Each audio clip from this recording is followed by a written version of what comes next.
to collected talks of David Solomon, podcasts on topics ranging from Jewish history and the Bible to Jewish mysticism, philosophy and thought. To find out about David's talks, books and more, visit davidsolomon.online. And now, here's the lecture. We're deep in the 9 days and it's very, very timely. Tonight's talk is a very difficult talk, not only because it's complex and I want to break it down for us as much as possible, but also because the subject matter is deeply sad and deeply tragic for the Jewish people. When on Tisha B'Av we read the book of Eicha, the book of Lamentations by Yirmiyahu, attributed to the prophet Yirmiyahu, we really need to take focus of that very, very first word. That word, that famous word that of course can be read Eicha or Ayeka. Many of you are familiar with that drush. But also the word Eicha itself means Eicha Yashva Badad Ha'ir Rabat Yam. How this city sits alone, this city that was once the pride of the nation. Eicha doesn't just mean exclamatory, oh how woeful is the situation, but Eicha means also how. As in Eicha Esa Levadi, in the words of Moshe, Talchachem u'Mesa'achem v'Rivchem. Eicha, how did this happen? How did we get to this?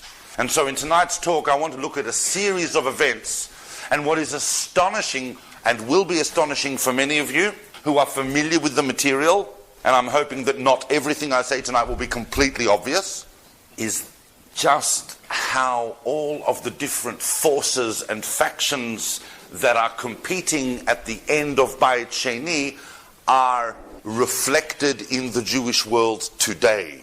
I'm going to leave those parallels up to you to work out. I certainly am not going to gratuitously satisfy the curiosity of many of you to actually pinpoint and say these guys are these guys, because that would be contributing to the very problem that we're talking about. What Am Yisrael needs to do is to transcend these differences and to realize that the society which the Torah tells us it wants us to build is a society based on purity and unity, a society devoted, as I have constantly said, to social justice and to its covenant with God. Famously, in the Talmud, there are a number of different places in which the Talmud discusses why the second temple was destroyed. The first temple was destroyed because of bloodshed and idol worship and sexual immorality. And we were only in exile for 70 years because of all that. And the second temple, which was destroyed because of groundless hatred, we were in exile for nearly 2,000 years. And we have still not rebuilt the temple.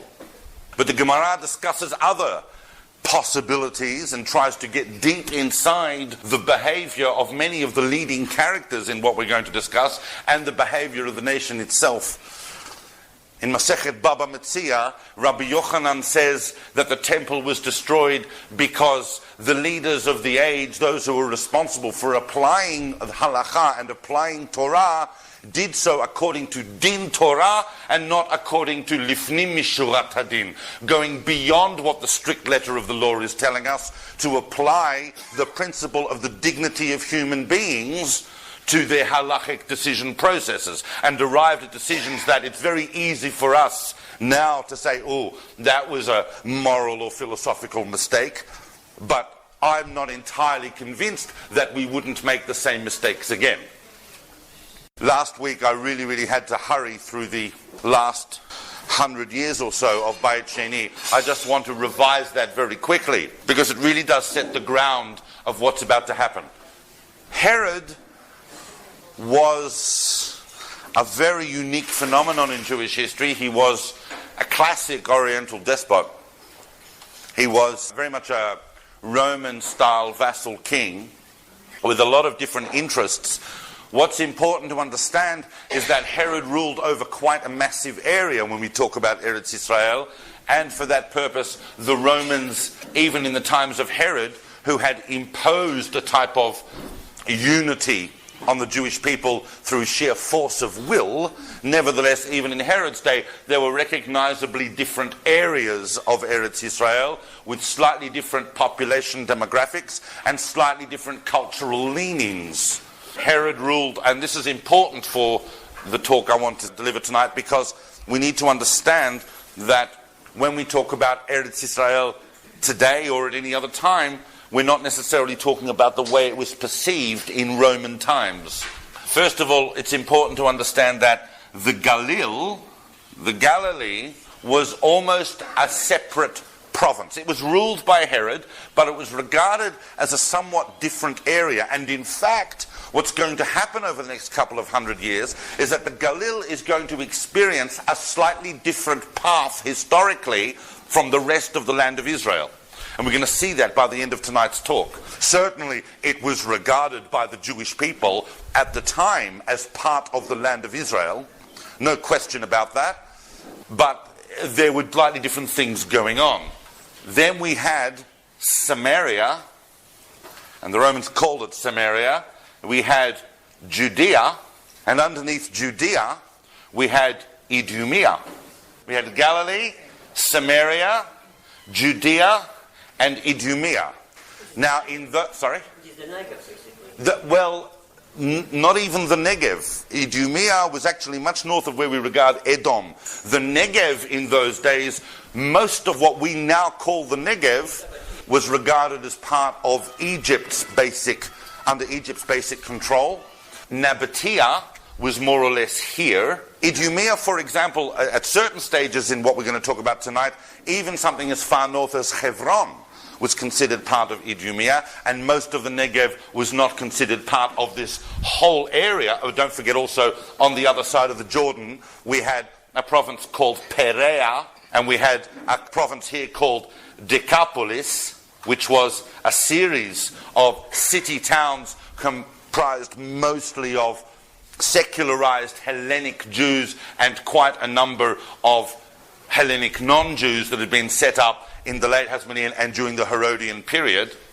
This entire area, and I certainly don't want people to get confused, stop me if you really don't understand, but this entire area during Roman times was known as Iudea, primarily. There is a distinction that historians make between Iudea and Judea to distinguish between what was the sub-province of that area. Now, of course, what is of great interest to us at the moment is Judea, because in Judea was Jerusalem.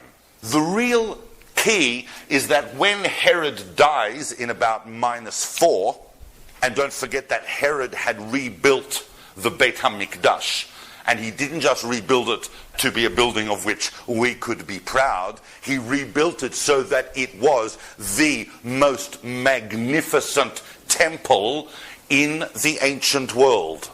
It was a stunning edifice, and despite the fact that there were various aspects of the economy going on in different parts of Eretz Israel, the main economy in Yehuda was almost definitely the temple. And that people were coming from all over the world, not just, all over the world, there weren't yet Jews in America, but Jews were coming from all over the known world. There were now growing diaspora communities, as well as non-Jews were coming to Jerusalem constantly. There was an entire economy around the temple, around the Beit HaMikdash. That's why the Beit HaMikdash was so central an edifice. It wasn't just spiritual, it was cultural and it was economic. That is also why, and I say this as a background issue because just remember this the whole time during Roman rule, the whole key to the Roman rule was that whoever was appointed ruler in the land of Yehuda had the prerogative to choose the Kohen Gadol and to appoint the Kohen Gadol. That was the source of tremendous tension, but it was also the key to the power of Yehuda and what was happening.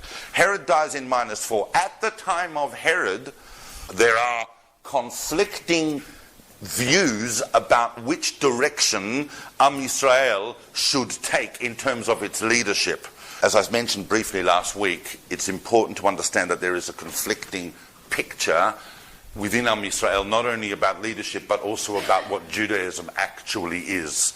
Without going into too much detail, because tonight, I'm going to zoom over the first 66 years of this period, and we're going to focus mostly on what happens in that 4-year period. But we do need to understand how we got there. Echa, how did we get there? So there are two conflicting pictures which I spoke about last week. One is the picture of the Tzdukim. The Tzdukim were an elite, aristocratic class of Kohanim that didn't just function in the temple, they also sat on the Sanhedrin under Herod, and they had various spheres of influence. They believed that Judaism was first and foremost about the temple. It was about the Beit HaMikdash. It was about the sacrifices. It was about purity. It was about what's going on in the temple, control of the Beit HaMikdash, the whole cult of the Kohanim. It's not that their opposite picture, which is the picture developed throughout the Hellenistic and the Hasmonean and the Herodian picture, which first of all we go through the Sofrim and the Prushim and who went on to become the rabbis. It's not that they didn't regard the temple as important. Of course the temple was important for them. It was the spiritual focus of not only the Jewish people but of the world itself. Remember that right throughout Bayit Sheni, all emperors and rulers delivered korbanot, sent sacrifices to the temple, that there were prayers offered up every day in the temple for the welfare of the emperor and of the general government. It was the spiritual center of the world. But the rabbis had a different project. The Prushim had a different project. They were the custodians of the hundreds and hundreds and hundreds of years of oral Torah applications of the written Torah. Remember, and I say this again, and it shocks people, but I'll say it again. The Torah She'Ba'al Peh, the oral Torah, was never meant to be written down. In fact, one of the great, it's hard to say the word tragedy, perhaps that's a little strong, but one of the downsides of having recorded the Mishnah in writing is in the sense that it turned what was the Torah She'Ba'al Peh into a Torah She'Bichtav. So that nowadays, 2,000 years later, people are running around with books that are written thousands of years later going, it's written, it's written. They use the Torah She'Ba'al Peh in the way that was only ever meant to be used by the Torah She'Bichtav. The Torah She'Ba'al Peh was always fluid and dynamic. It had a core set of principles by which the Torah She'Bichtav could be applied to everyday life. At the center of that exercise, at the center of that project was Kvod Ha'adam, was the dignity of the human being. That was the key goal, and social justice, which is explicit in the Torah. Now, that set of principles had become more and more formalized, and the rabbis, the Prushim, who went on to become Chazal, had started to build up influential schools of thought, notably, in the last years of Herod, the schools of Hillel and Shammai. Hillel was a contemporary of Herod. And they also, but they'd also suffered greatly at the hands of the later Hasmonean kings. They'd suffered deeply under Herod, although Herod had cooperated with them on the rebuilding and renovation of the Beit HaMikdash. He'd done it in accord with what they had suggested. Kohanim were trained to actually work in the sacred places. It was done completely according to halacha, except, as I said last week, Herod went ahead and when it was all done, he stuck a big Roman eagle on the gates to say, at the end of the day, the true guardian of Israel is Rome. All right, but as so often happens to, influential figures in Jewish history, Herod died. And on his death, there was a great deal of uncertainty about what would happen. He had basically stacks of kids because he was married to about 10 different women, but he had, over the course of his reign, especially in the last 20 years or so, flipped out and killed most of them. He'd killed most of his family, he'd killed most of his wives, and he'd certainly killed most of his kids. It's better to be Herod's dog than a member of Herod's family, and that famous statement is attributed, of course, to Augustus, the emperor himself. Now, there's a bit of uncertainty, but Herod has 3 sons that are now amongst whom this particular area is divided. The one who gets control of Judea and Samaria, Yehuda and Shomron, is Herod Archelaus. And he is, in many ways, a bit of a replica of his dad without much of the talent. And he puts down various uprisings and rebellions because we thought after Herod the Great died that there could be a chance we'd get a change in leadership. We'd sent petitions to Rome, please pick anybody except someone related to Herod. But he put them down. He slaughtered lots of people. And he'd even gone to Augustus to get reaffirmation of his position. But eventually, by the time we get to the year 6, by the way, just as a general footnote, please don't be confused, I'm just bracketing this footnote, we do have quite a number of different historical sources for everything I'm going to speak about tonight. Much speculation has been done on what we would know about this era if it wasn't for Josephus. Certainly Josephus is the biggest and most complete and detailed account, but we can't take everything that Josephus says at face value, so I'm trying to focus on those things that we have corroborating evidence in other historical sources, notably the Talmud, notably other Roman historians who might have had less interest in things, Suetonius, Tacitus, and so on. Yeah. When did Rome take over? When did Rome take over what? This whole Harabushna? Rome entered the scene big time in round about 63 BCE. That's when Pompey marched in, because we were in tremendous disarray. We had a civil war going at the end of the Hasmonean period. The Hasmoneans were in control for about 100 years. Pompey marched in 63 BCE and then established the whole sort of Roman thing. It took 20 or 30 years for Herod to be established. And remember, Rome itself was undergoing tremendous civil wars, but now we're deep in the Roman era. Augustus has been on the throne. Octavian has been on the throne for 30 years by the time I'm talking. So the year 6 is an important year. The year 6 is an important year because that's the year in which Augustus, from Rome, obviously not just by himself, but advised by a range of people, tells Herod Archelaus to bog off. He says, you know what? You're actually not that helpful.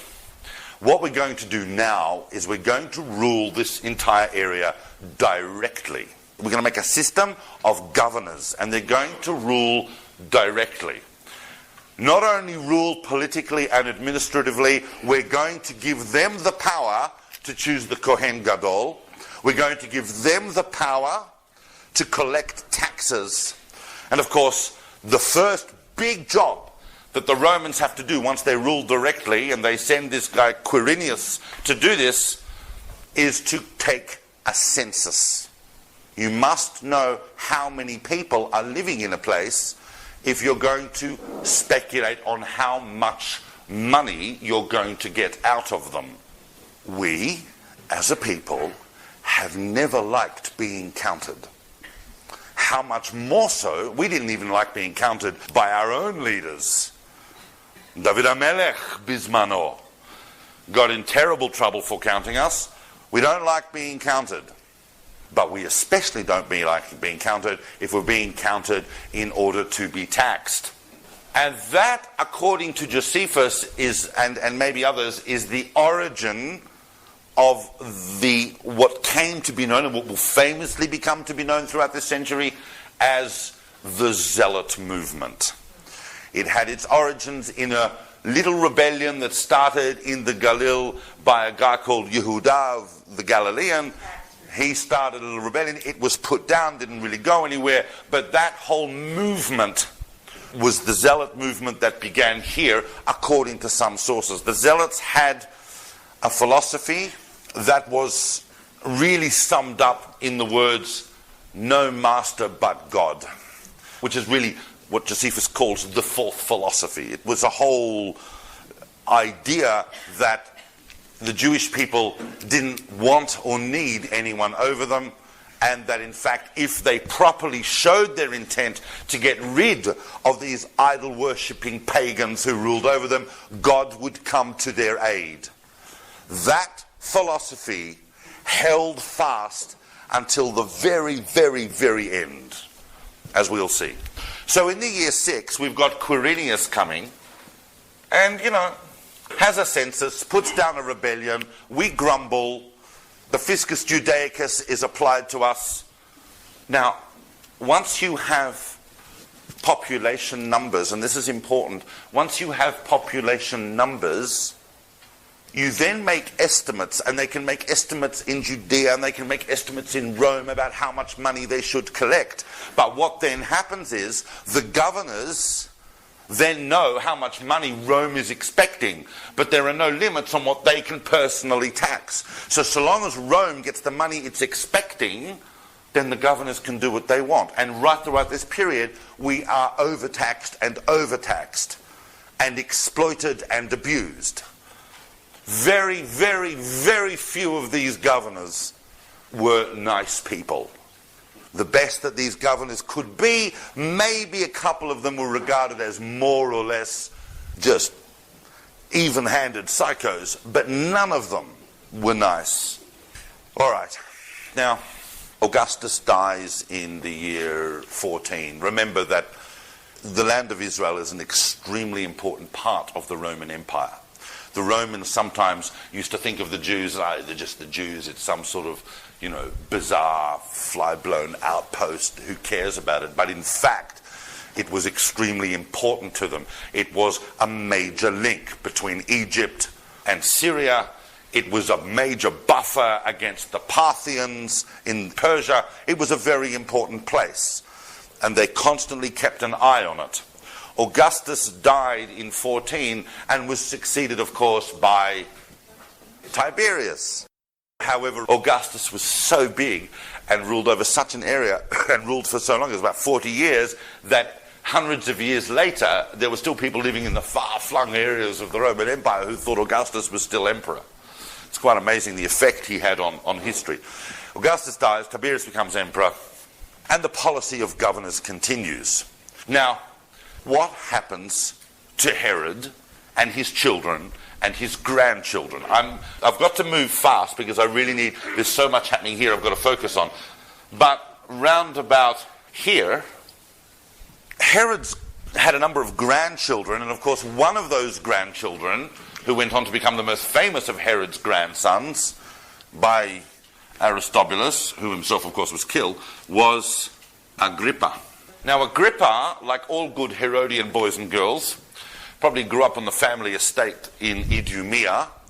Obviously the Herods, being Idumean, had big royal estates. He grew up there, and then when he was old enough, he was sent to Rome for an education. When he was in Rome, round about here, he became school buddies with someone who was going to go on to become emperor. That's a bit of muzzle for you. Imagine if you're at school and suddenly, you find yourself at school with someone who goes on to become either the President of the United States or the Emperor of the Roman... Well, the President of the United States is nothing compared to being mates with the Emperor of the Roman Empire. And that, of course, was Gaius Caligula. He was the son of Germanicus. So Agrippa was school buddies with Caligula. Caligula becomes emperor in round about 37, and Caligula says to Agrippa, you really should read about Agrippa's youth, because he really was quite a naughty boy. But once Caligula comes to the throne, he says, Agrippa, your family's from there, your grandfather was king, why don't you go back there and become king? We'll stop the governor process for a while and you can go back. So he gives him but he doesn't entirely trust him. So he gives him a couple of areas, and then the problem is, and Agrippa was actually liked by the Jewish people. He wasn't like his grandfather. Agrippa was actually more or less, I don't know whether the Badats would put a stamp on him today, but more or less frum. He was more or less shomer mitzvot. Certainly in public. He supported public observance of Shabbat. He went to the Bet HaMikdash regularly, offered korbanot, did what the Kohanim told him to do, was friends with the Prushim, was friends with some of the great rabbis of the generation. He was someone that you could say, okay, he's a king. Okay, fair enough, he's Herodian and he's half, this and half that and he's whatever, but he's on our side, and he definitely was on the side of the rabbis. Problem was that it's not just enough to be good friends with a guy who goes on to become the emperor of the Roman Empire, because Caligula, as you famously know, wasn't just the emperor, he was also completely and utterly insane. And of course, that had tremendous consequences. In around the year 39, as you know, Caligula gets up and decides, as you do, over breakfast, that he is a god. Now, we'd already seen that many of the Roman emperors become divine after they die. The Senate sits down after the emperor dies and they go, we declare that Emperor Pliny ben Pliny was divine. And they build a temple and he's a god, and that's fine. It's permissible to offer sacrifices to him.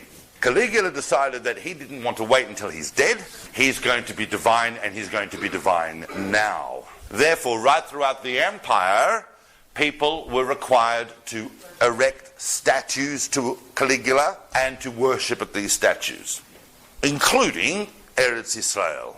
Now, it will come as no shock to you to hear that the Jews didn't like that idea. And the real problem started in Yavne. People think, we're going to hear about Yavne later on, but people go, why Mapitom Yavne? What's so special about Yavne? Well, Yavne really comes into the story here. Yamnia, as it was known, both in the Arabic and the Romans knew it, but we know it as Yavne. Yavne is here, as you know. Many of us have been there. It's really important to understand just what a mix there was of Jewish residents of the land of Israel and non-Jewish residents. The non-Jewish residents were heavily in favor, of course, of the Roman presence, and Rome was very Hellenized.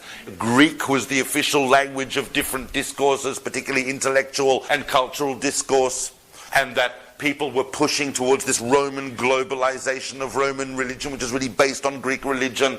Most of the Roman soldiers were not guys that came with names like, Dominic Italiano, who came out of Rome. They were guys who were from Syria and from other places who themselves were Hellenized Syrians or Greeks or whatever. There was a huge mishmash of Roman presence in the land of Israel, causing tremendous tension.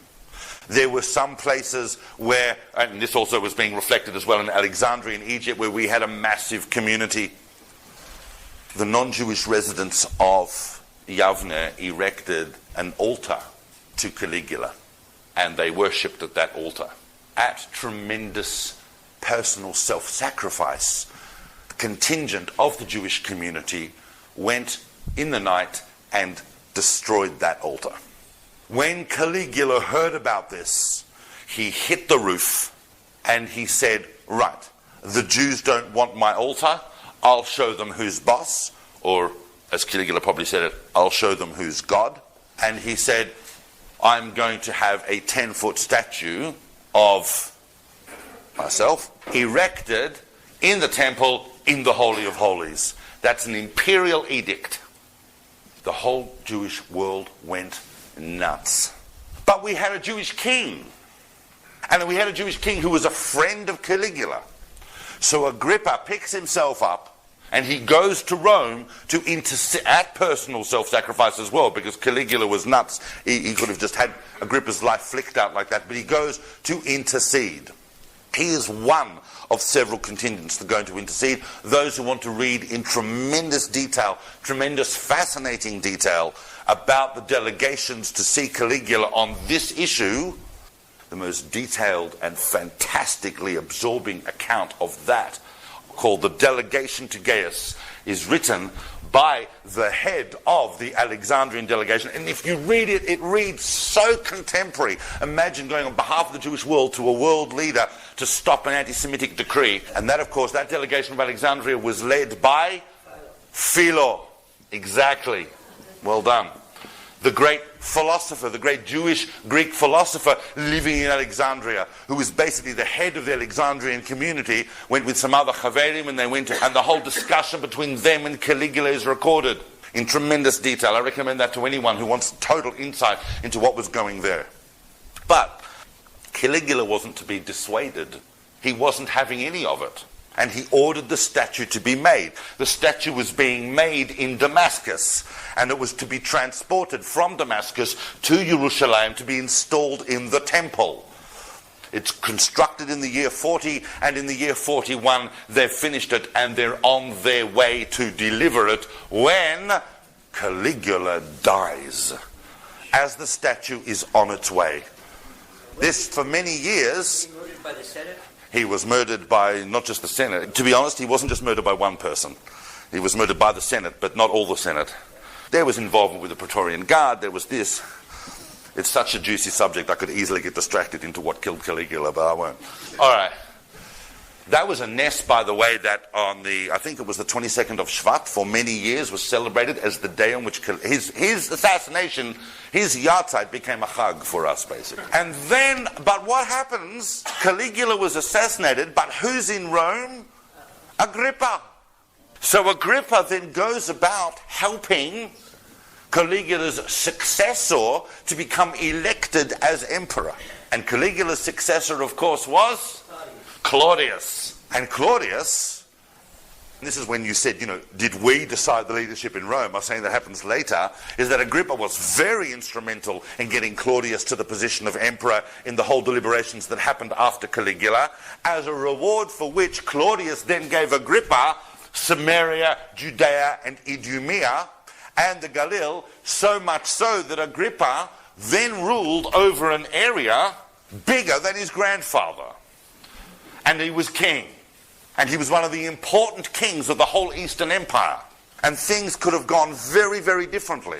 And when the more powerful Agrippa became, the more we saw the rise of the Prushim, we saw the rise of the rabbis in their influence. They also had the loyalty of many, many of the common people. They were locked in a vicious spiritual and political fight with the Tzdukim in the Sanhedrin.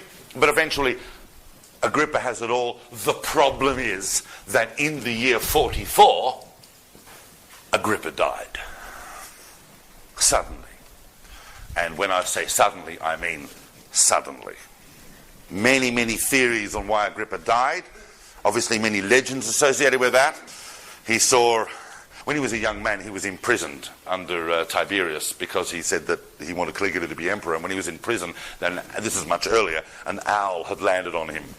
And he was freaked out, but he was told that that's a good omen, he's going to be released. And he was released, but they were told him, if you see that owl again, you'll know that you'll be dead within 5 days. And he was in Caesarea in the year 44. He saw the owl, landed on him, and he immediately took ill and was dead within 3 days. That's a very, I don't know how true that legend is, but it was very tragic. We were very, very upset, of course, when Agrippa died. The Romans, even though Claudius was in power, Claudius was okay with the Jews at this point, but he said, right, that's it. It's no longer going to be in the hands of the Herodian family, although Agrippa had a son called Agrippa II, and he was given some small allotments. He was able to call himself a shtickle king. He also had control over Jerusalem itself, but the whole rest of the area was going back to the procurator system. And then we had a series of nasty, unpleasant procurators between here. This whole period is the period before Agrippa, the period of the nasty procurators, the period of the really nasty procurators. I mean, here we've got guys like Pontius Pilate and these sorts of archiparchim, but here we've got some very unpleasant people. Agrippa died and it returned to what it was. One of these procurators was, tragically, a Jew. He was, well, will we say he was an apostate? We don't know. He was certainly a secular Jew, grew up in Egypt. He was, in fact, of course, Tiberius Julius Alexander, and he was the nephew of Philo. So Philo is like the leader of the Jewish community, pretty stark guy, wrote commentaries on Torah, led the whole community, but his nephew was, in fact, someone who at a very early age said, I'm throwing off Judaism, I'm going to put my talit in a bag and send it back, and I'm going to go and join the Roman Empire. And I'm ambitious, I'm going to have a career there. And in fact, he rose very, very high. After he was procurator of Judea, his next job was actually governor of Egypt, which is a massively high job in the Roman Empire, in which he also brutally put down several Jewish events. He's going to come back into the story. So, we have a series, you know, Cumanus and Felix and all these guys that you hear about, they're horrible governors. But now it's crunch time. By the time we get to 66, and this is really where we need to start getting to terms with the mechanics of what happens. In the year 66, the governor of Judea is a guy called Florus. Now, Florus is, even amongst abusive, exploitative, nasty, psychopathic governors, he's up there. And several things contribute to a sudden turnaround in events. By this time, the zealots, as the Kanaim as we know them, the Gemara calls them the Biryonim, but the zealot faction that had started sometime before, together with their compatriots, who were really a subsection of the zealots, more like zealots on crack, they were known as the Sikari. They had risen in power and were really, really appealing to the people more and more about throwing off Roman rule. There was a barrel of powder, it was a powder keg, and then a series of incidents set it off. I want to make an interesting footnote here.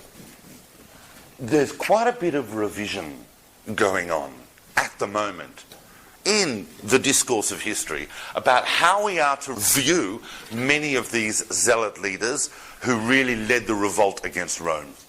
On the one hand, there is a big Masorah that's come down to us from Josephus and to some extent from Chazal that looks at these guys as having been heavily responsible for the disaster that's going to happen.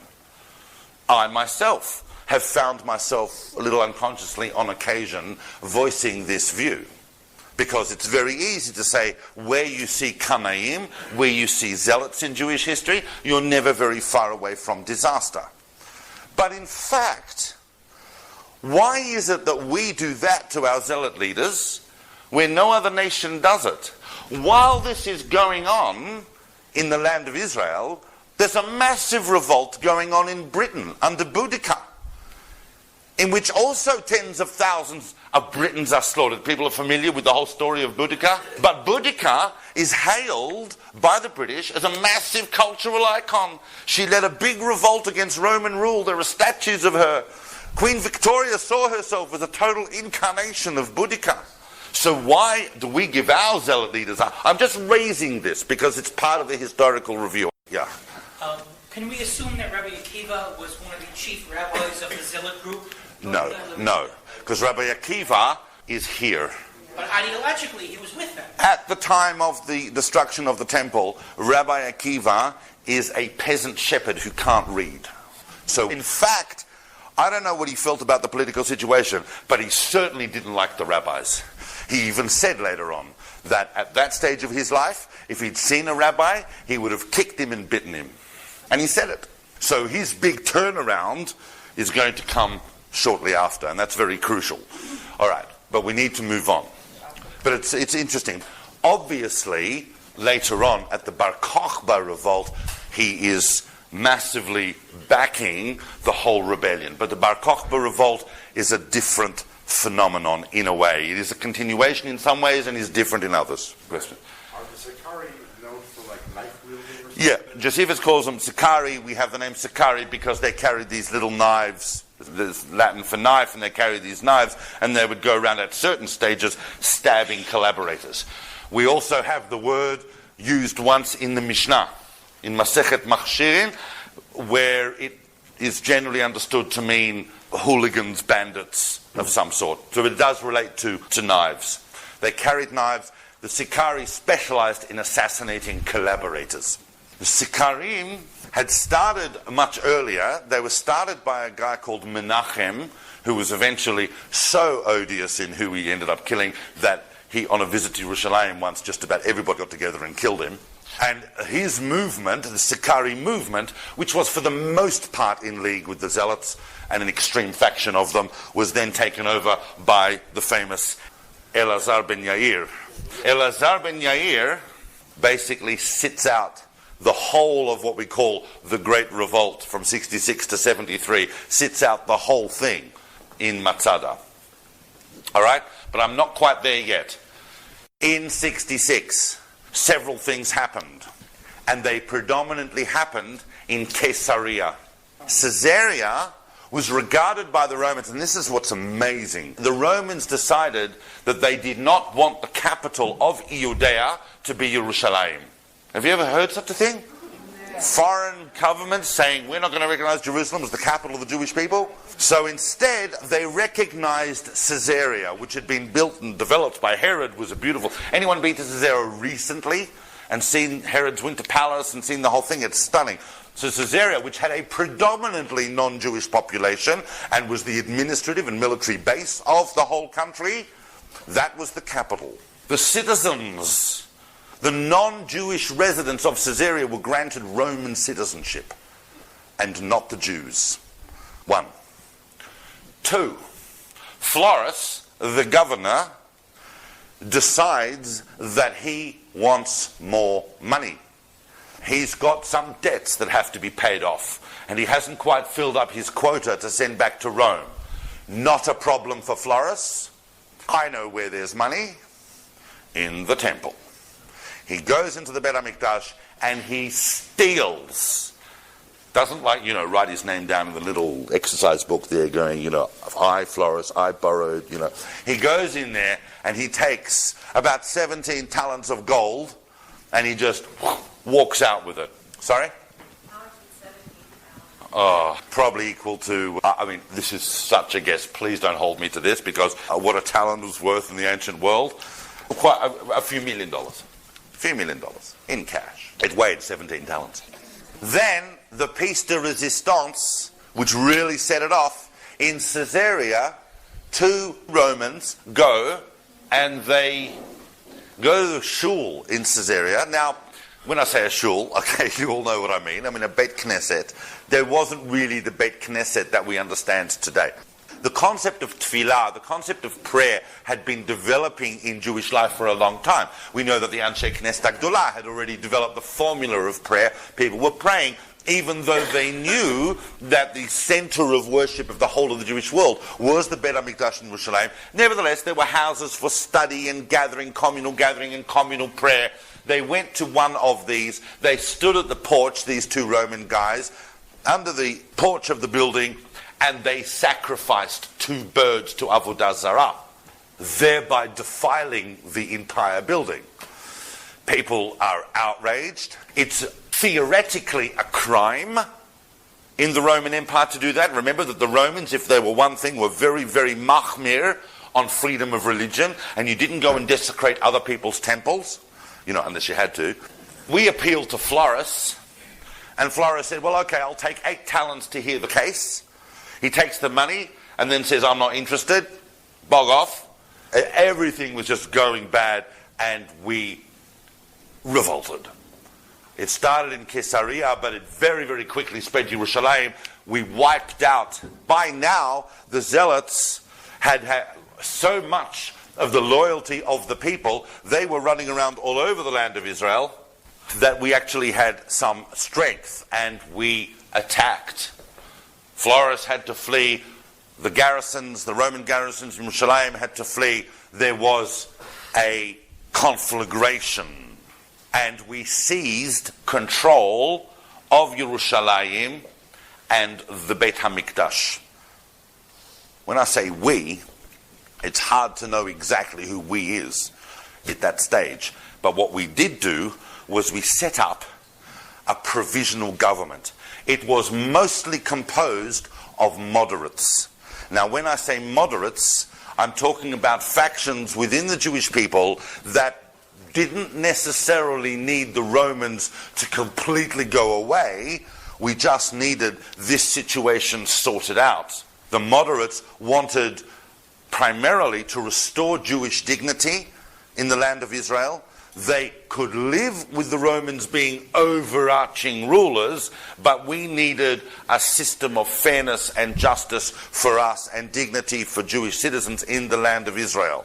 Famous on that provisional government, on behalf of the Prushim, was... Josephus was very good. Josephus was aligned with that provisional government and with the moderate faction. The moderates weren't pushovers. They weren't they weren't softies. They were prepared to resist Rome until they got what they want. They just weren't looking to overthrow society. The zealots were. And there are factions within the zealots who didn't just want to overthrow this society, but they wanted to bring the Geulah. They wanted to bring in a theocracy that would herald the Messianic era. But famously, on that governing council, on behalf of the Prushim, was Rabbi Shimon ben Gamliel, whose father, Rabban Gamliel, was the grandson of Hillel, and who had been the Av Bet Din of the Sanhedrin. His son Shimon ben Gamliel, who took over in about the year 50, and who only lasts till just before the destruction of the Bet HaMikdash. He's on that provisional council. Anan ben Anan, there are other famous figures. There are various Kohanim on there. It's a provisional council, but its outlook is predominantly moderate. We can sort this out. We just need the Romans to hear that we don't want to live under this sort of oppression. We're not going to take on the Roman Empire. We're not that stupid. So, now, obviously, news of this insurrection. It's not really a full-blown rebellion yet. It's an insurrection. And news of it gets back to Rome. Now, the emperor in Rome is Nero. Nero, massive nutter. Nero's got problems of his own. He's got problems of his own. Just a couple of years before, Nero, as well as having to deal with the big fire in Rome, Nero has just concluded a whole peace treaty with the Parthians. He doesn't want anything to spoil that. He's interested in quelling this insurrection. Now, the first incursion, therefore, into the land of Israel to quell this insurrection is, in fact, a full legion, the 12th legion, which marches into the land of Israel from Syria, led by the legate of Syria himself, Cestius Gallus. Cestius Gallus marches. Do you have any idea what a full Roman legion is? It's just an awesome, powerful, crushing machine. It's not subtle. It's thousands and thousands of men marching in phalanx and, nothing in this world at this time stands in the way of a Roman legion. Cestius Gallus says, do I need anything more than a Roman legion? An entire Roman legion to deal with this? He marches through the Galil, creating havoc as you do if you're a Roman legion. You can imagine all sorts of pillaging and setting fire to things going on there. They burnt down several cities. They wiped out anyone that got in their way. They made a point. But their main point was to get to Yerushalayim to quell the insurrection and put an end to this silly nonsense of an independent Jewish provisional government. Gallus arrives in Yerushalayim and he stands before the walls of Yerushalayim and he sieges Yerushalayim for a couple of months, and he realizes that Yerushalayim is not going to be an easy thing to take. He hasn't got enough men and he hasn't got enough equipment. A legion, a full Roman legion, is impressive, but it's not going to be enough to take Yerushalayim. The walls of Yerushalayim were very impressive, and the defenses were impressive. And in the meantime, anyway, the zealots had been running around gathering forces. Now, during this time, we've got Elazar ben Yair posted over here at Masada. So he's taken Masada, and he's sitting there. He's basically going like that at the Romans. But the Romans are not interested in Masada at this stage. They're totally focused on Yerushalayim. However, at this time, there is a growing group of zealots running around in the south of the land of Israel, well, particularly what was formerly Idumea and southern Yehudah, ravaging and basically causing havoc to everyone, but also gathering support. And that was a zealot faction, a special zealot army led by Shimon bar Giora. Then, at the same time, we've got another group led by another leader, and I'm mentioning these because these are all big players. Another leader who's also running around with a slightly different outlook. He's slightly more moderate. Shimon bar Giora was a messianic figure. Shimon bar Giora had a view that he was the one, and that he would, with his army, would get rid of the Romans and he would become it. By the way, you have to realize, guys, that we could spend a year meeting every week just on this century. You have to realize just how packed it is. It's no secret that this entire period is absolutely saturated with messianic expectation. It's vastly endemic. We already know of one young Jewish boy that went on to develop a very famous brand name, that had an encounter with the Romans around about here, and as so often happens to young Jewish men who think they're Mashiach, who have encounters with the Romans, he died, and out of that came you know what. But if I was to spend too much time talking about that, I've got to tell you that as important a historical phenomenon that was, and if we were looking at it in a wider sense, we would be able to go into detail, it's an irrelevance to the Christian world very, very much likes to think that the most important thing happening here is Oto Ha'ish, and that everything that happened afterwards is a consequence of us not listening to him. But really that's not the case. We didn't listen to ourselves. That's why the Beit HaMikdash was destroyed. Shimon bar Giora is running around here, but there's another figure called Elazar ben Shimon. Elazar ben Shimon is also a zealot, but he's much more politically and militarily oriented. Gallus sieges Yerushalayim. Bada-boom. After a couple of months, realizes he can't take it and says, I'm going to leave Yerushalayim. I'm going to head back to, first of all, I've got to go to Syria, but I'm going to go via Caesarea. I'm going to go to Caesarea. And I'm going to tell Rome that really, if they want to put this down, I'm going to need more forces and so on. He's leaving Jerusalem. He makes his way westward, and he gets as far as Bet Horon, the passageway there out of Hare Yehuda into the flats.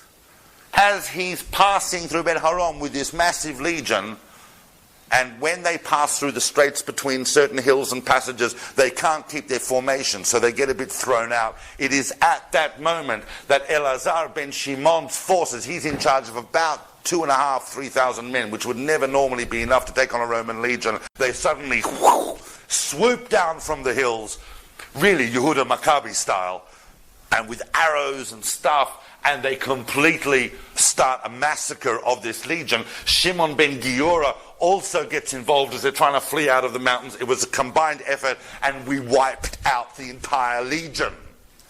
You can't imagine what they did to our morale and our expectation. God is on our side. This is a total repeat of the Maccabean uprising, of the Hasmonean uprising. This is how it's meant to be. We had also captured massive amounts of equipment. Literally, those who weren't massacred of the Roman soldiers ran for their lives. In fact, Gallus only survived by sacrificing most of the legion so he could get away. And we kept most of their equipment, which we brought back to Yerushalayim to help defend Yerushalayim, because we knew that the Romans were not going to go, we lost the legion. Massive event.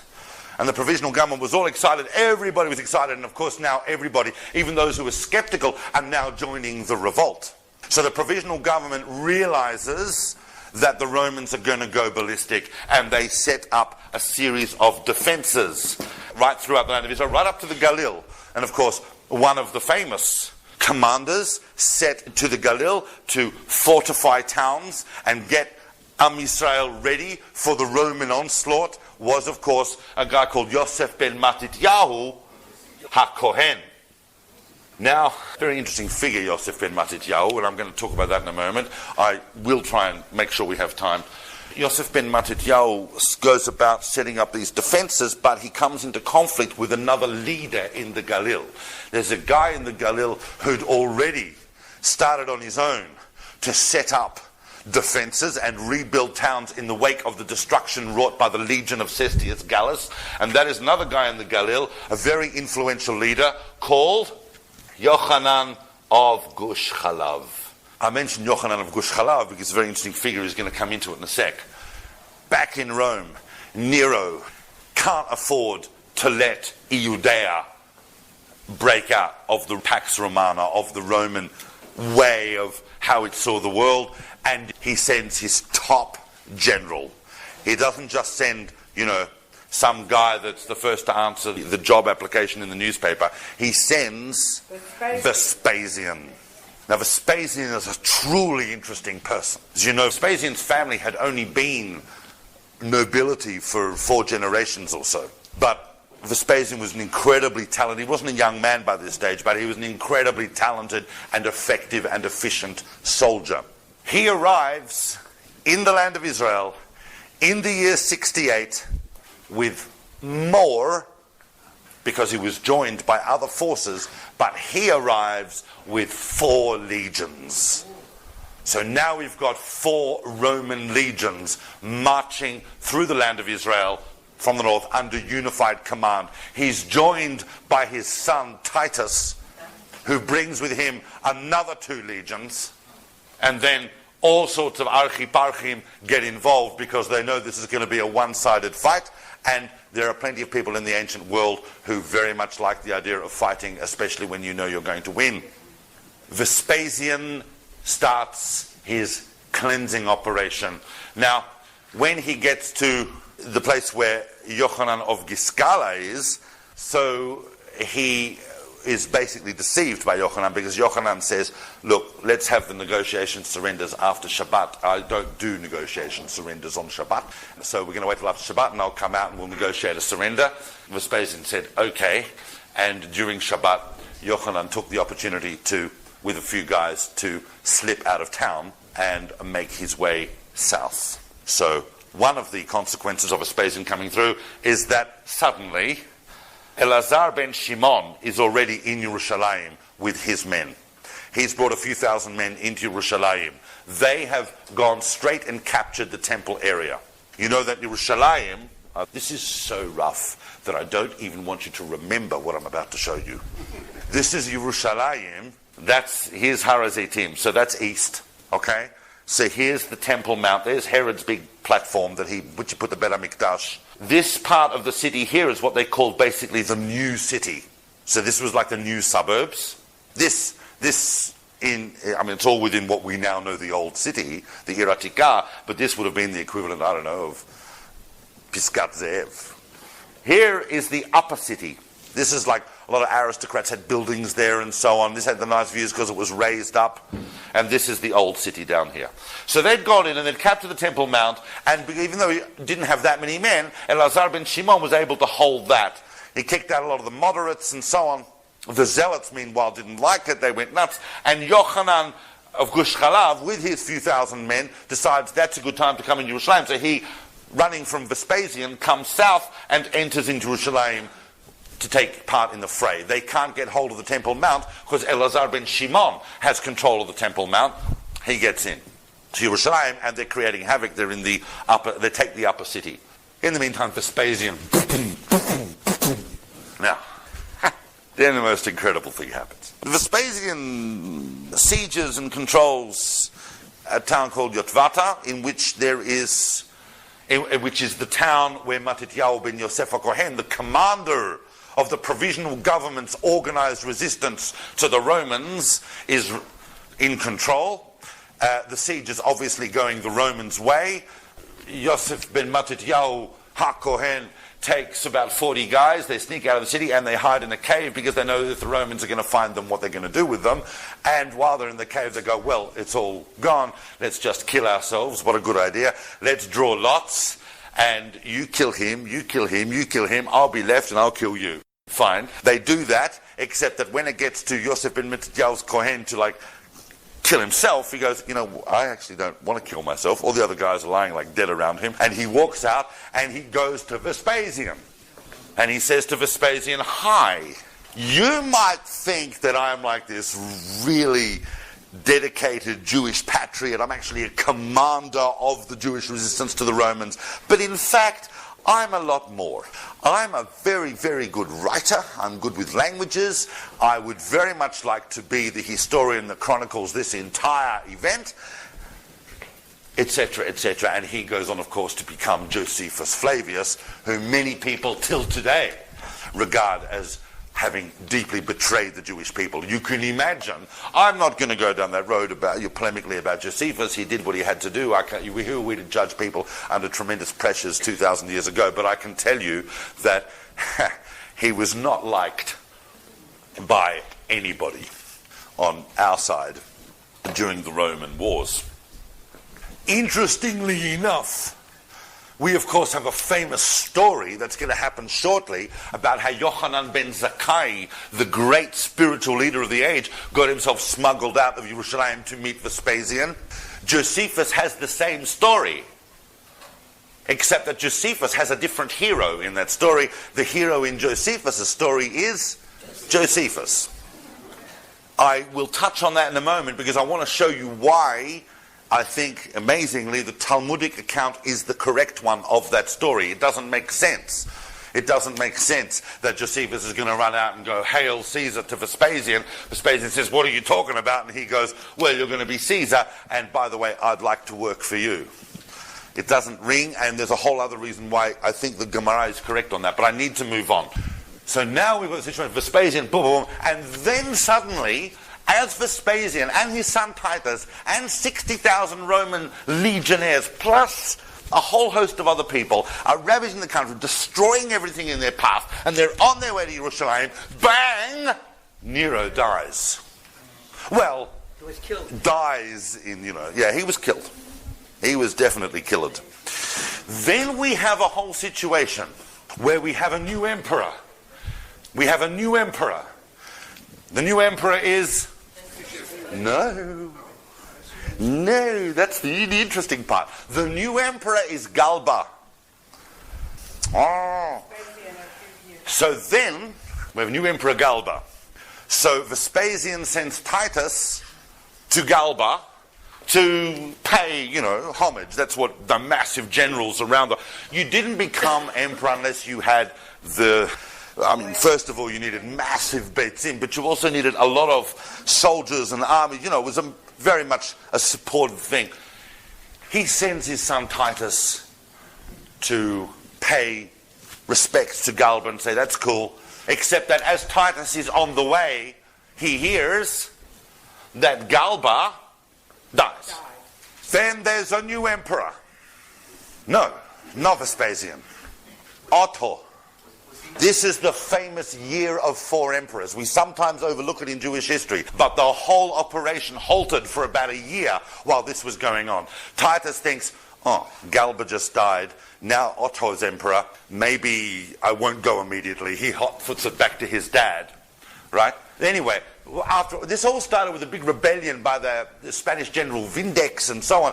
First Galba, and then Otto, and then Vitellius, and then this is the famous year of 4 emperors, and then it gets to the point where Vespasian realizes that he'd better be emperor, and he can be emperor. And so that is the key, that in 69, as he's about to complete this whole thing, he actually goes back to back to Rome to become. He doesn't immediately go back to Rome. He goes first to Egypt, but then he's going to go back and become the Roman Empire because the armies of the East have fully supported. He's got so many legions under his control, but remember that Vespasian is in the land of Israel when all this happens. By the way, what's important to understand is that in Jerusalem, the provisional government, under the control, under the influence of, and there are 2 views on this, and I'm going to start speaking really quickly because I've got about 6 minutes to get to the destruction of the temple. There's 2 views on this. One is the view of Josephus, that it was Elazar ben Hanania, and the other is the view of the Gemara, that it was Zechariah ben Avkilus, who on that government was responsible for ceasing the sacrifices on behalf of the emperor.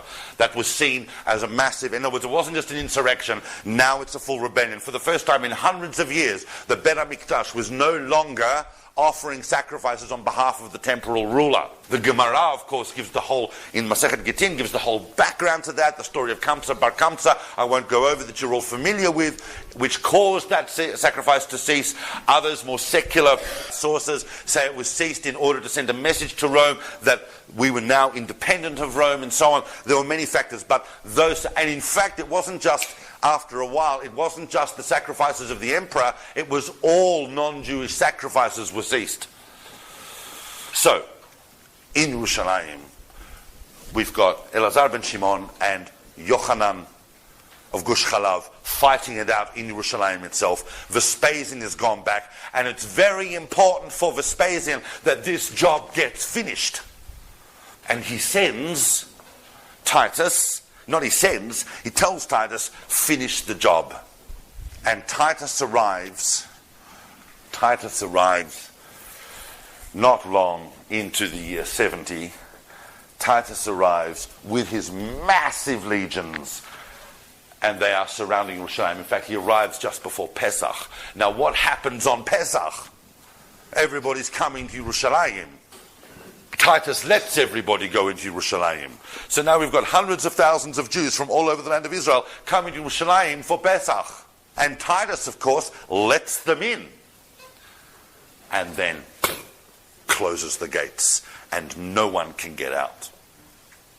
Amongst those who arrived for that, as if it wasn't enough going on in Yerushalayim with the struggle between the moderates, the zealots, Elazar ben Shimon and Yochanan of Gush Chalav, each of whom had thousands of men battling it out, Shimon bar Giora arrives in Yerushalayim with 10,000 men. This is all to defend Yerushalayim, and 5,000 Idumeans. The Idumeans go slaughtering all the other zealot competition. Meanwhile, Yochanan of Gush Chalav has, on pretext of offering a korban, taken over the Temple Mount from Elazar ben Shimon.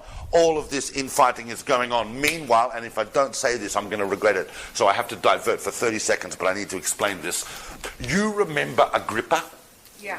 So Agrippa's son, Agrippa II, at the time that Cestius Gallus came through, they go and they hand themselves over to the Romans, and especially when Vespasian arrives with Titus, because Agrippa II is still basically loyal to Rome. He's a Herodian descendant. He goes there with his sister Berenice. Now, Berenice had already been married 2 or 3 times. One of the guys that she'd married was, in fact, the brother of Tiberius Julius Alexander. Interestingly, all these deep connections. But when Agrippa and Berenice arrive at the Roman camp, Berenice is the daughter of Agrippa. She's the sister of Agrippa II. When Berenice arrives at the Roman camp, she falls in love with Titus. And Titus falls in love with her. So they are carrying on. Now, you've got to realize that people think, Titus, like unconnected. He's totally connected. First of all, he's having this massive love affair with Berenice.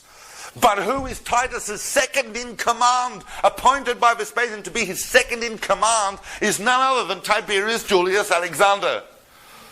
Tiberius Julius Alexander is the second in command, a Jewish guy, second in command to Titus at the destruction of the temple. Unbelievable. There's things that are going on. It's a massively complicated mess. Titus arrives with his legions and he camps. Where does he camp?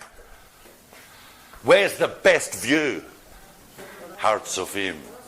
Those of you who've been up to Har Tzofim, you ever seen the view from the Hecht Shul in the university? You know what I'm talking about? You don't get a better view from that, especially if you want to conquer Yerushalayim.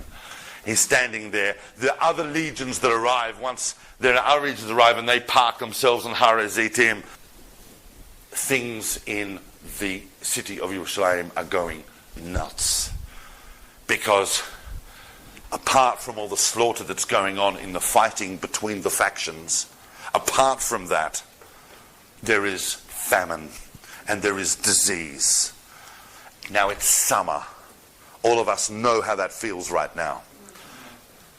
So imagine what's going on. There are people who are trying, Titus for a couple of days lets people escape the city. And then not because necessarily Titus himself was uniquely cruel in the ancient world, but when you conquered a city, you had to do everything you could, and one of your biggest weapons was psychological demoralization. One morning, the inhabitants of Yerushalayim woke up, and as they would do, they would peer over the walls to see what was going on, and hundreds and hundreds of Jews were crucified right around your walls of Yerushalayim. And to demoralize psychologically further, they were crucified by the Romans at every single strange angle you can imagine. So imagine seeing that.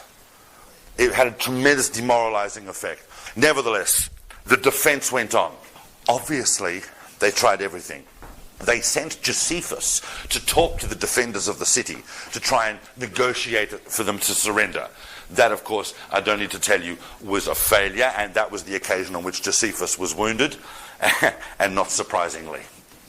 Josephus was not liked by the defenders. Things are going mad, but eventually the Romans have to build entire walls themselves in order to break down the ramparts. They come in through the new city. People retreat behind the second wall. This was called the third wall. Behind the second wall, more and more and more pressure. I have to do this quickly. We've run out of time, but the Romans come in. Now, there is, of course, the Romans break in, and there's just absolute carnage. You have to understand, we held out for like 2 or 3 full months of this massive siege.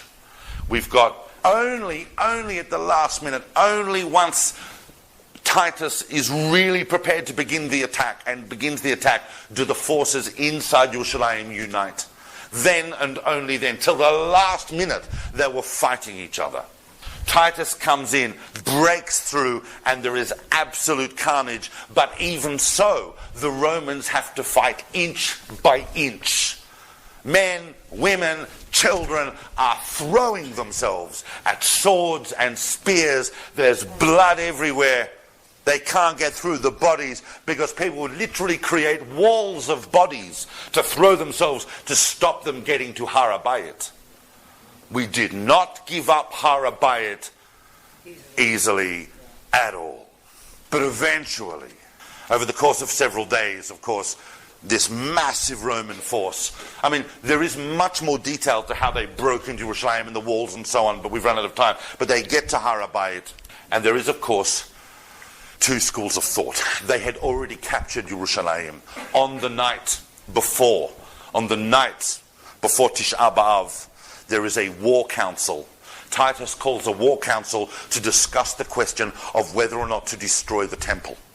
Josephus famously writes that Titus and Tiberius Julius Alexander both voted against destroying the temple, and that the temple was, in fact, the Bet HaMikdash was destroyed by accident. That it was destroyed by a Roman soldier who threw a burning arrow and it hit the gates of the temple and the whole building went up. There is a revision of that in contemporary history, that in fact Titus doesn't get away so easy. He may well have been left with instructions by his father. Remember, his father has just become emperor. What do you need if you're emperor? Victory. Yeah, he already took Yerushalayim, but what do you need? You need money. You need assets. And the Bet HaMikdash had assets. The Bet HaMikdash was totally plundered, completely plundered. Remember that in the last days, it wasn't just the Romans. First of all, the korbanot some weeks before had finished because people in the city were starving. So you couldn't have animals going in the precincts of the temple while people were starving. Then Yochanan Gushchalav starts going to the temple to take kelim from the temple, vessels from the temple, melting them down to use as weapons against the Romans. I mean, what an incredible inversion of the whole purpose of the temple. But at the end of the day, it was no avail. The Romans came in, they plundered it completely. What happens is that we did not have as massive a disaster until the Shoah as the destruction of the temple. All estimates, at least over 1 million people died in that conflagration. 97,000, about 100,000 people were taken off into slavery. It was massive, and it was massively important for the Romans to capture and conquer Yerushalayim. Now, many people think that the big tribute to the destruction of Yerushalayim is the Arch of Titus in Rome. But in fact, there's a lot more. First of all, 3 years later is where they wipe out the last of the zealot resistance on Masada. That's the famous story. We only have Josephus' account to understand what happened, but it accords with archaeological finds. Elazar ben Yair and about 1,000 people geschmeist themselves rather than be given over to the Romans. But back in Rome, there's a procession for Titus. The arch, which was, built a bit later, was just, that's nice, that's an arch. But that wasn't the real testament. They built the Temple of Peace. The Temple of Peace was a building in the Forum, the remains of which are still there, that was built in dedication to the victory over Judea. Don't forget also that coins were minted all around the empire saying Judea Capta. We now have the beginning of Flavian propaganda. It was a massive propaganda machine that went into work about the big Pax Romana. Now that Judea has been captured and the temple's been destroyed, they built the Temple of Peace. Inside the Temple of Peace were exhibited the vessels from the Beit HaMikdash. It was like a museum of Jewish culture. And it stood in the Forum for several years, except the real monument to the plundering and destruction of the temple was, of course, the massive building project of the Colosseum, where the Romans would go on to conduct barbaric and horrendous events. That is what happened with the Beit HaMikdash. That is the real testament of the Flavians to the Beit HaMikdash. But I need just to spend one more minute. I've got to rewind, I've got to go back, because really we're talking about our history, not the Romans. Our history is this. Rabban Yochanan ben Zakkai, on the verge of the destruction of Jerusalem, when Vespasian was still there, got himself smuggled. Who is he smuggled out by? Who helped him to smuggle out? Why did he have to be smuggled out? Because they wouldn't let people leave the city. Not the Romans, but the zealots themselves. Wouldn't let anybody. Rabban Yochanan ben Zakkai was obviously a famous moderate. He wanted to preserve the Jewish people at all cost. He got himself smuggled out of the city. He makes by, who helped him smuggle him out? His two big students. Rabbi Eliezer ben Hyrcanus and Rabbi Yoshua ben Hanania. They took him out. That's very symbolic. They took him out. He meets with Vespasian. He hails Vespasian as emperor. Vespasian goes, I'm not emperor. He goes, well, soon you will be. And as they're having a chat, a guy arrives from Rome and goes, hi, Vespasian, you're emperor. Now, it's very interesting. What is it about that account that rings more truly than Josephus? Is because the Gemara tells us a very interesting story that happened right then. And the story was that Vespasian went to take off his boot and he couldn't take it off. And he goes, what's going on? And Rabbi Yochanan ben Zakkai says, because good news makes the flesh swell. So you can't take off your boot. Vespasian goes, what do I do? Rabbi Yochanan ben Zakkai said to him, have someone you don't like walk in front of you, and it will lower your spirit and you'll be able to take your shoe off. Vespasian probably had no lack of people that he didn't like to walk in front of him, gets one or two, and lo and behold, his foot subsides, he's able to take off his boot. Now that, the Gemara tells that and you're going, well, what do I need to know that for? Except that it's amazing, because the Roman historian, Suetonius, who writes about various emperors' careers, talks about a scandal created in the Roman court by Vespasian, not in the empire, but just in the court, because Vespasian, having not come from a long line of nobility, but only a few generations, and having been a soldier, caused a scandal because he insisted on taking off his own boots. And suddenly you realize, of course, why would Vespasian be taking his own boots? Any Roman nobleman would never take off his own boots. He's got 100 slaves that can come and do that. A gentleman doesn't take off his own boots. But Vespasian always insisted on taking off his own boots. It's a little remez in the Gemara that story about Rabbi Yochanan ben Zakkai rings truly. In the end, Rabbi Yochanan ben Zakkai effected a phenomenal decision on behalf of Am Yisrael. He was offered by Vespasian anything. And he doesn't ask for the Beit HaMikdash. He left us with that after. Huh? He regretted that. According to some, he doesn't actually say what he regrets. When he was dying, he has a massive regret about something, but he doesn't say what it was. But interesting point. But Rabbi Yochanan ben Zakkai doesn't ask for the temple. He doesn't ask for Yerushalayim. He says, Ten li Yavne v'chachamea.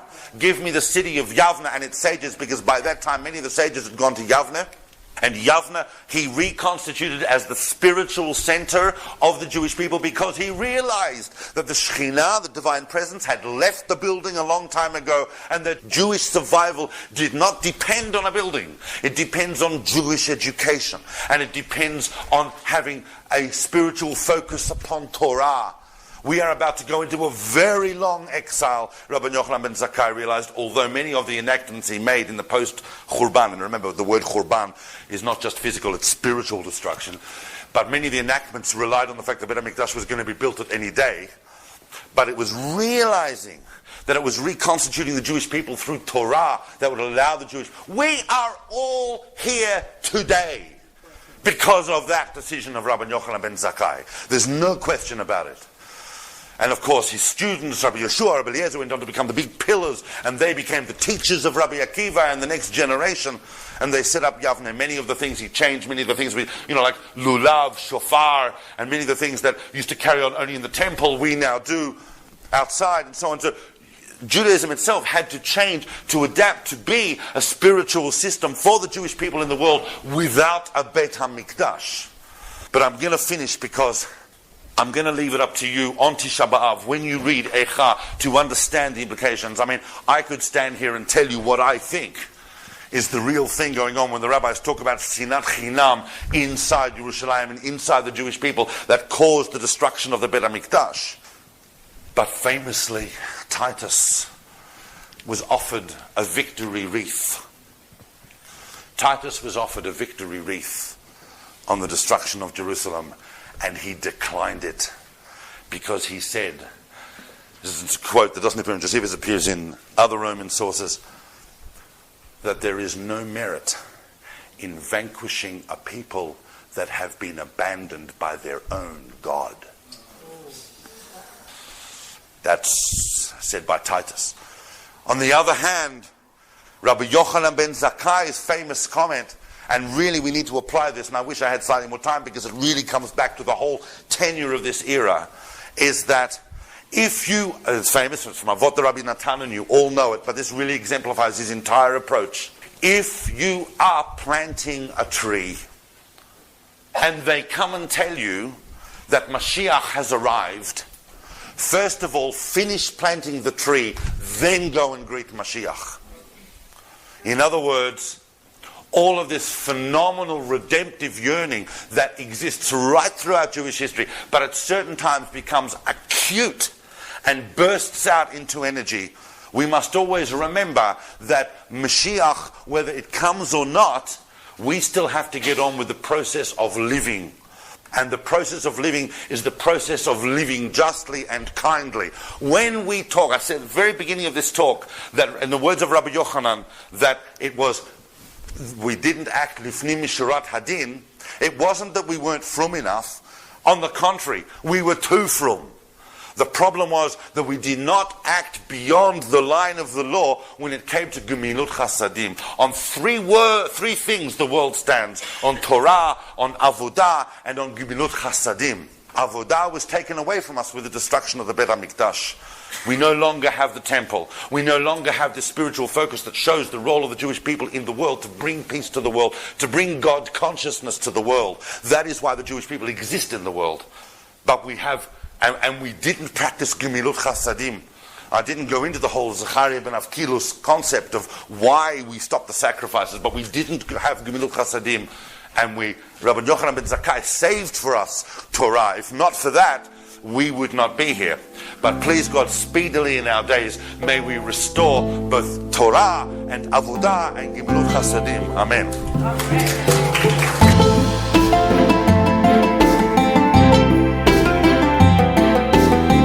Thank you for listening. To find out more about David Solomon's books, recordings and classes, or to support his work and teachings for just a few dollars a month, visit davidsolomon.online.